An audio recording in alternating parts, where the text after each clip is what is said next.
There was a grim turn of events in the case of missing UWI student Jasmine Dean Tuesday, after it was revealed that the two men held in connection with her disappearance in 2020 will not be charged for murder. 41-year-old Tamar Henry and 36-year-old Gregor Wright have been in custody since Dean's disappearance last year after being found in possession of her personal belongings. The Director of Public Prosecutions DPP Paula Llewellyn ruled that the police have not provided sufficient evidence to tie either of the accused to Jasmine's disappearance. Rife with what feels like an eternity of grief, Jasmine's father, Lloyd Dean Sr., is pining for closure following the disappearance of his visually impaired daughter. Both he and his youngest child, Naveen Dean, continue to be critical of investigators for what they've described as inaction and nonchalance in the handling of Jasmine's case. I better let them out then. I mean, I see why you have them so long for 1 year and odd. Because you have two persons with the thing them for the little girl and we can't find her so long. Them are uphold slackness. You know, question down the man them, where them get the bank card from, where them get the phone from, digging at the case, you as the police, or what's it, not it, to try to get out more information. It's like them just to say, them just to go close the case and done. Because police don't verify, say, oh, she dead 1 year now. So, you know, it's like nobody really depend which side. Lloyd Dean Jr., also called Wong, Jasmine's brother, says he's not entirely surprised by the DPP's ruling, but he remains hopeful the police will unearth something, anything, to help bring his sister home.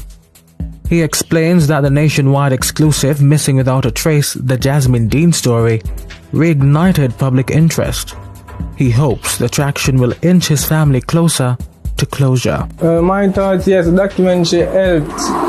It helped in a lot of ways because in a particular time, it's like Jasmine, the news did a feel a little, but the documentary, one of the things that will bring it up to the public, say we need to find her, is it? And we need to find her right now. But the people them still not come forward. I don't know if I'm scared, them scared, or them just people talk, probably them friend or whatever family, I don't know. But to me, them look like them scared. The Dean family has issued an impassioned plea to Prime Minister Andrew Holness for reassurance that all is being done to find the first-generation college student. Wong says word from Holness would rouse confidence in the investigative process and inspire hope for both him and his loved ones. Mr. Prime Minister, I would like you to have a talk with my family. I don't know if it's really possible right now, but I mean, I'd like to hear from Finmo personally if you give me a little confidence or whatever right now. Naveen says though many have already assumed the worst, she refuses to give up on her sister. No, I'm gonna give up on Maya, you know. But I just give up on most people. We're not really dead for her. Because them not doing enough, obviously. You still have people out there who care. You know, who will always remember Maya. But you have some people who just not care. Say she dead. And either way, we waste time look for her and all of them look for something.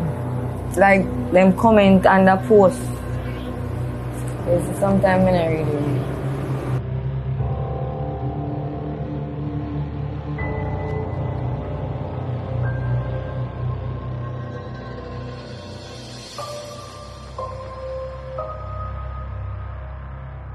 We're standing in the home of 41-year-old Tamar Henry, one of the men held in connection with the 2020 disappearance of Jasmine Dean.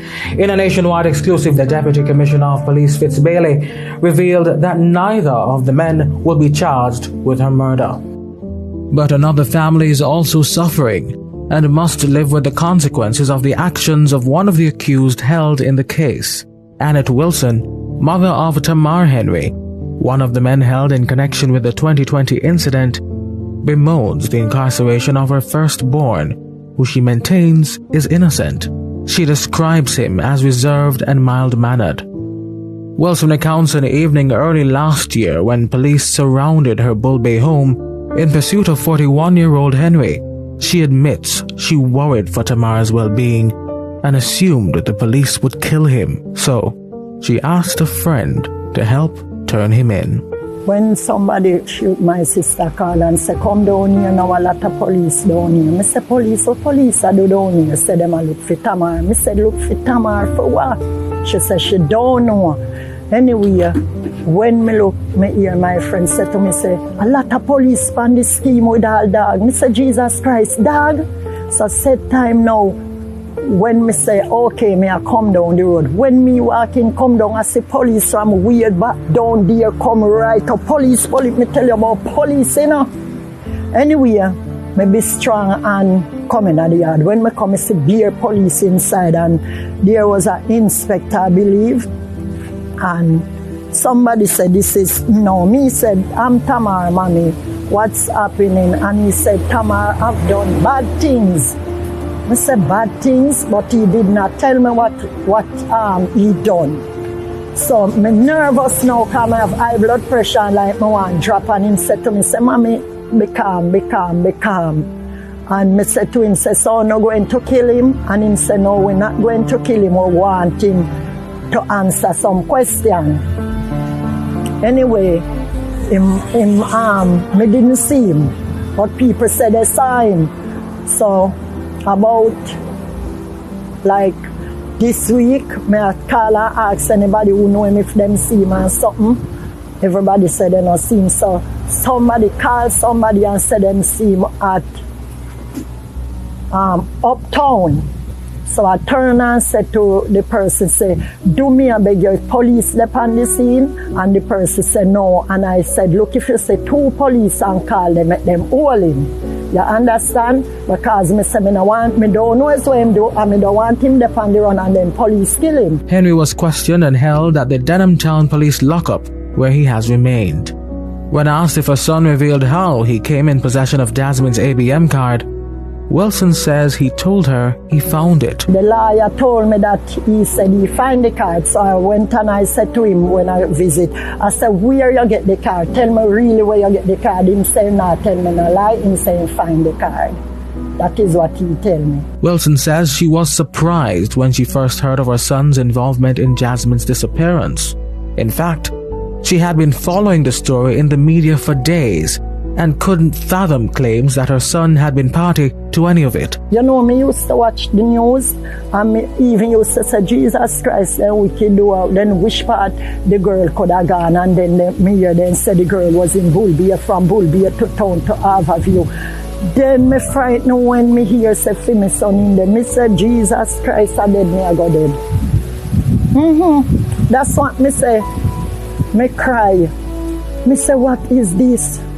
What Tamar doing to me, and the family, me cry, man. Tamar's mother empathizes with the Dean family and mourns with them.